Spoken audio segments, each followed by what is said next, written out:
wabarakatuh. Jumpa lagi dengan Paman, dan di video kali ini kita akan bahas lagi tentang masalah EDS ya, EDS 2020 COVID-19. Dan di video ini kita akan membahas tata cara atau tahapan menjawab PMP dengan baik dan benar sehingga akan terbaca ke server. Jadi teman-teman, ketika teman-teman ingin menjawab kuesioner, ya jadi teman-teman pastikan dulu yang harus diperhatikan adalah manajemen penggunanya. Ya, jadi manajemen penggunanya yang akan menjawab PMP. Nah, jadi di sini mungkin di beberapa teman-teman mengalami itu banyaknya PTK yang sudah pensiun seperti ini misalnya ya. Ini Ibu Abida sudah pensiun dan kita bisa hapus ya, kita hapus jika dia bukan yang menjadi responden ya. Jadi sudah hilang. Ini yang pensiun juga kita hapus. Jadi bisa kita hapus teman-teman. Jadi yang bukan responden di sini bisa kita hapuskan ya. Jadi ini kita hapuskan ya bagi yang bukan responden, karena yang akan dibaca responden adalah yang kita jadikan kandidat. Ya, jadi untuk yang respondennya kita jadikan kandidat ya, klik di bagian ini misalnya contoh ya. Nah, ini kan Ibu Ainul Mardia akan menjadi responden, kemudian kita klik pilih kandidat. Nah, ini yang akan menjadi kandidat. Nah, untuk kuesionernya sendiri misalnya ya. Untuk kuesionernya sendiri itu sedikit saya sudah sampaikan di video sebelumnya untuk yang ini atau yang ini. Kemudian kita klik di kuesioner ya. Ini yang sudah terisi punya Capsec ya. Misalnya ini ya, ini 38,6%. Jadi ketika teman-teman sudah menjawab ya, ini kita kan nggak tahu nih dia sampai mana sudah menjawab. Jadi untuk melihat sejauh mana ini sudah terisi, kita bisa klik di bagian rincian. Nah, kita bisa lihat di sini nomor berapa yang belum terjawab. Nah, misalnya dari nomor 15 ya, ataupun yang nomor ini. Jadi kita bisa klik di bagian ini ya, langsung ke bagian komponen yang C15 ataupun ujian. Kita lihat sejauh mana ataupun mana pertanyaan ataupun kuesioner yang belum terjawab. Kita klik di bagian ini, langsung menuju ke bagian ini. Nah, langsung kita jawab ya. Nah, jadi setelah kita jawab, misalnya nih ada pertanyaan lagi, apakah setiap pertanyaan yang udah kita jawab harus kita klik simpan? Itu nggak usah, jadi nggak harus ya. Jadi untuk menjawab PMP ini teman-teman bisa lihat ya di keterangan di bawah ini. Semakin tinggi angka yang dipilih, angka 7 misalnya, artinya kondisi pada pernyataan selalu terpenuhi. Ya, misalnya, apakah komponen berikut selalu tercakup dalam penyusunan RPP guru? Jadi ketika guru teman-teman ataupun guru di sekolah teman-teman apakah mengisi dalam RPP-nya itu alokasi waktu? Jika ada, maka buatlah 7. Jika sebagiannya ada, mungkin bisa pilih 5. Jadi ini adalah skala pilihannya. Ya, jika memang tidak ada, benar-benar tidak ada, ataupun sebagian ya, dari 10 mungkin ada yang 8, itu bisa membuat 5 atau 4. Jadi seperti itu teman-teman. Nah, jadi bisa tidak simpan dulu. Jadi kalau memang ada tanda seru di sini ya, ada tanda seru di sini, ini berarti ada pertanyaan ataupun kuesioner yang belum disimpan. Jadi kita bisa klik next. Bisa juga dengan klik langsung simpan. Jadi seperti itu.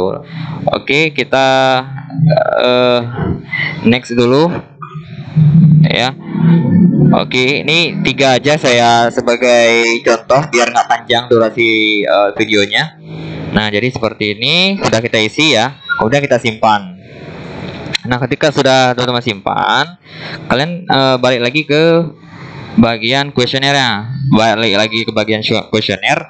Nah, ini kan tadi masih 38,6. Jadi ada tanda seru, perhatikan di sini ada tanda seru. Ini teman-teman klik dulu, hitung rekap. Kalau teman-teman tidak rekap, ini progresnya tidak akan terisi. Nah, misalnya ini 9% ya. Kemudian kita klik di bagian hitung. Klik hitung.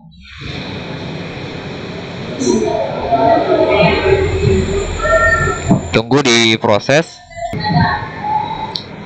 Nah, jadi ini sudah 11 ya, jadi progresnya sudah naik karena kita masih mengisi beberapa, jadi hanya sebagian yang naik. Nah, jadi seperti itu teman-teman ya. Jadi jangan lupa untuk hitung rekap di bagian ini setelah menjawab kuesioner supaya hasil yang teman-teman isi tadi terhitung dalam progres pengisian. Jadi jangan sampai nanti teman-teman tidak terbaca ya, tidak terbaca ke server bahwa teman-teman sudah mengisi. Nah, kemudian kalau ditanya apakah Pak Mun milih yang di laptop atau yang di HP untuk pengisian? Kalau saya itu lebih memilih di laptop karena pada akhirnya kalau kita pun mengisi dari handphone itu tetap ke laptop. Jadi saya lebih memilih ke laptop untuk guru-gurunya dan kepala sekolahnya. Jadi saya nanti akan membagikan ataupun meng-share kembali video-video yang menarik bahkan mengenai cara backup dan cara membagi pengisian agar teman guru bisa mengisi kuesioner melalui laptop mereka masing-masing meskipun induknya di laptop kita atau di laptop operator ya.